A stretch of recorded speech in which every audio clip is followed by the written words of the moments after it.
Salam hər kəsə, mən Elturan Abdullah, kiber təhlükəsizlik üzrə mütəxəssis və təlimçi olaraq fəaliyyət göstərirəm.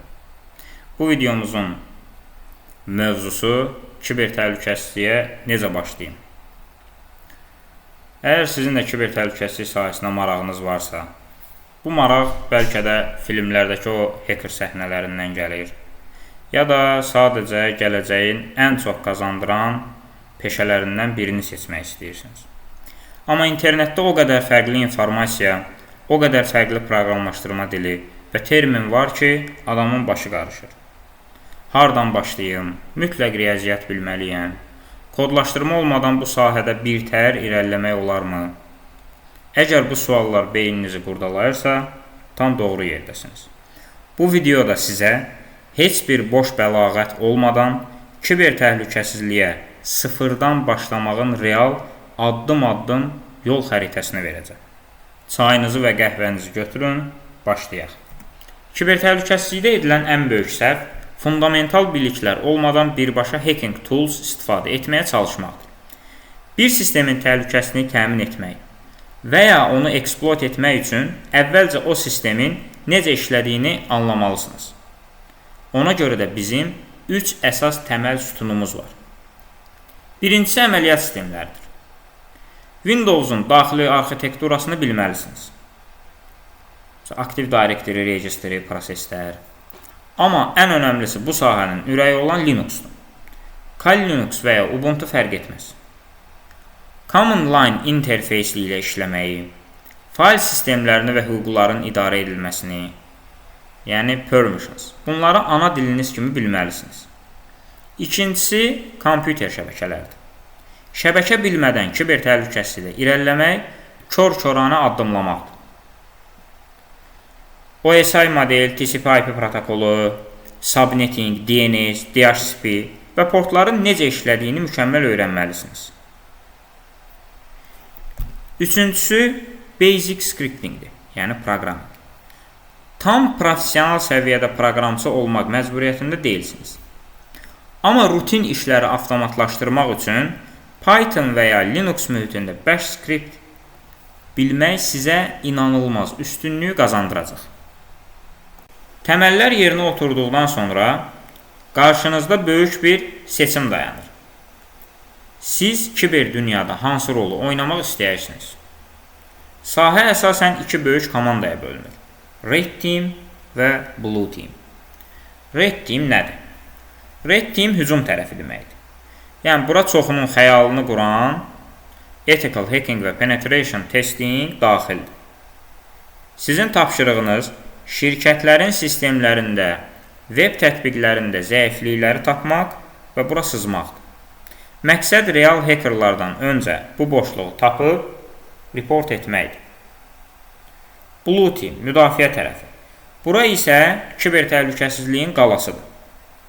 Security Operations Center analitikləri, incident responderlar, yəni insidentlərə cavabdeh şəxslər bura daxildir.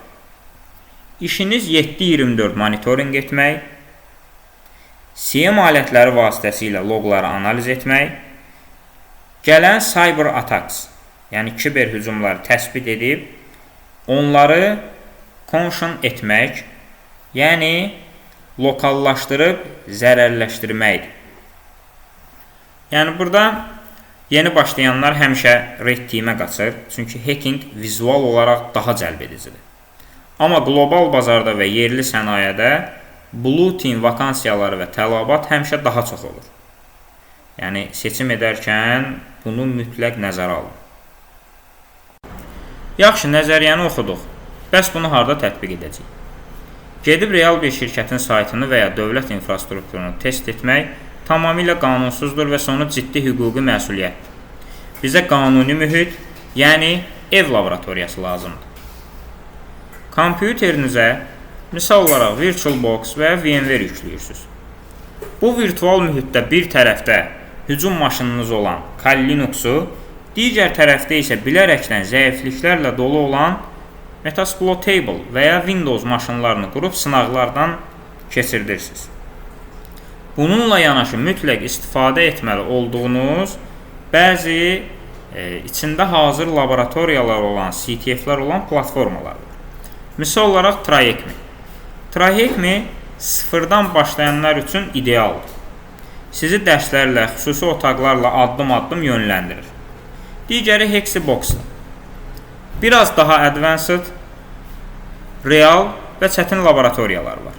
Bu platformada CTF, yəni Capture the Flag yarışmalarında iştirak edin, tapşırıqları həll edib, write-up'ları oxuyun.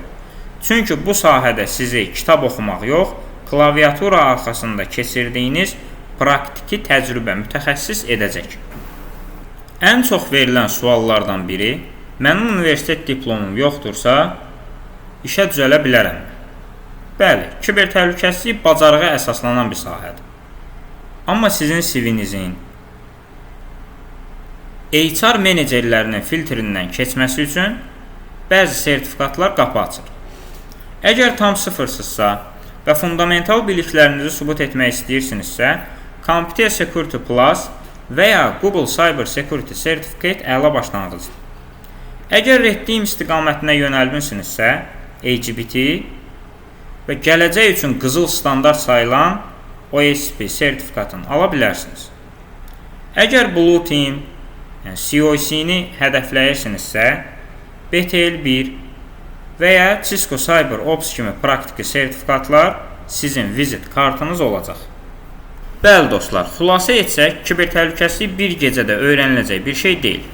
Bu bir marafondur və davamlı olaraq up-to-date qalmağı, yəni davamlı öyrənməyi tələb edir.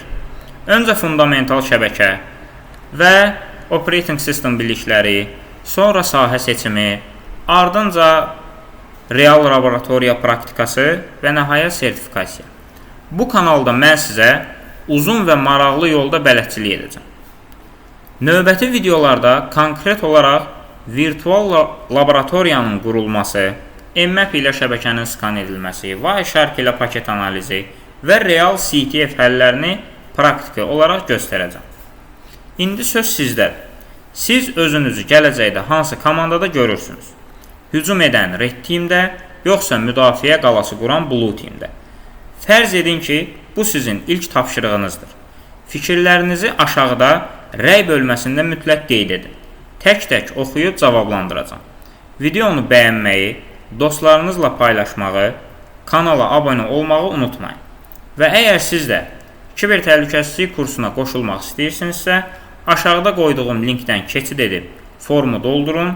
Mən özüm sizlə əlaqə saxlayacağam. Növbəti videolarda görüşənədək təhlükəsiz qalın.